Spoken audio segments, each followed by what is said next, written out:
அனைவருக்கும் வணக்கம். 3 முடிச்சு சீரியலில் இன்றைக்கி எபிசோடில் என்ன நடக்குதுன்னு தான் இந்த வீடியோவில் பார்க்க போகிறோம். அருணாச்சலம் சூர்யா கூப்பிட்டு தனியாக பேசுகிறாரு. இனிமேல் நீ ரஞ்சித் விஷயத்தில் தலையிடாத, நீ ரஞ்சித் கூடவே இருக்கிறதுனால அவன் ஒரு மாதிரி ஃபீல் பண்ணுறான் அப்படின்னு சொல்லிடுறாரு. அதுக்கு சூர்யா ரஞ்சித் நல்லவன் இல்லை, அவங்ககிட்ட ஏதோ ஒரு தப்பு இருக்குது அப்படின்னு சொல்கிறாரு. அது மட்டும் இல்லாமல் பிளட் சாம்பிளை மாற்றி கொடுத்தது, சூர்யா கொடுத்த பிளட் டெஸ்ட்டை விவேக்குன்னு போய் சொல்லி வாங்கிட்டு வந்த எல்லாத்தையும் அருணாச்சலத்துக்கிட்ட சொல்லிடுறாரு சூர்யா. ஆனால் அருணாச்சலம் அதெல்லாம் நம்பவே இல்லை. இன்னொரு பக்கம் பரமேஸ்வரி ரஞ்சித்க்கு கால் பண்ணிகிட்டே இருக்கிறாங்க.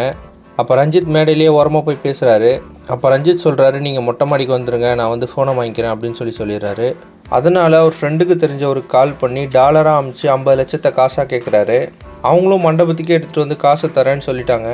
இதெல்லாம் நடந்துகிட்டே இருக்கும்போது மாதவிக்கு பரமேஸ்வரி மேலே டவுட் வருது.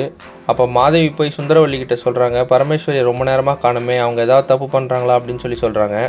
சுந்தரவல்லி அதெல்லாம் எடுத்துக்காமல் அப்படிலாம் ஒன்றும் இருக்காது அப்படின்னு சொல்லிட்டு ஈஸியாக விட்டுறாங்க. இந்த விஷயத்த ரஞ்சித் கிட்ட போய் மாதவி கேட்குறாங்க, ஏன் அவங்கள இன்வைட் பண்ண அப்படின்னு சொல்லிட்டு. உடனே ரஞ்சித் யோசிக்கிறாரு, இந்த பரமேஸ்வரியால் பிரச்சனை வரும் போல், சீக்கிரமே அவங்ககிட்ட காசை கொடுத்து ஃபோனை வாங்கிடணும் அப்படின்னு சொல்லி யோசிக்கிறாரு. அதுக்கப்புறமா கல்யாணமும் நந்தினியும் சேர்ந்து ரஞ்சித் கிட்ட இருக்க அந்த ஃபோனை எடுக்கிறதுக்கு பிளான் பண்ணுறாங்க. அப்போ நந்தினி கல்யாணத்துக்கிட்ட சொல்கிறாங்க, ஜூஸ் எடுத்துகிட்டு போய் ரஞ்சித் மேலே கொட்டிடுங்க, அவர் ட்ரெஸ் சேஞ்ச் பண்ண போகும்போது நம்ம அந்த ஃபோனை எடுத்துடலாம் அப்படின்னு சொல்கிறாங்க. கல்யாணமும் நந்தினி சொன்ன மாதிரி ஜூஸ் எடுத்துகிட்டு போய் கொட்டிட்டாரு. ரஞ்சித் ட்ரெஸ் சேஞ்ச் பண்ண ரூமுக்கு போகும்போது நந்தினி போய் அந்த ஃபோன் எடுக்கிறதுக்கு ட்ரை பண்ணுறாங்க. அந்த நேரம் பார்த்து கரெக்டாக சூர்யா அதை கெடுத்து விட்டார். இப்போ திரும்பவும் நந்தினி என்ன முயற்சி பண்ணி அந்த ஃபோனை எடுக்க போகிறாங்க, இல்லை பரமேஸ்வரி கிட்ட போய் ரஞ்சித் ஃபோன் வாங்கும்போது கையும் களவுமா மாட்டுவாரா அப்படின்றத அடுத்தடுத்த எபிசோடில் பார்த்து தெரிஞ்சுக்கலாம். இந்த மாதிரி 3 முடிச்சு சீரியல் அப்டேட்ஸ்க்கு நம்ம சேனலை சப்ஸ்கிரைப் பண்ணுங்கள், ஃப்ரெண்ட்ஸ் அண்ட் ஃபேமிலிக்கு ஷேர் பண்ணுங்கள். நன்றி.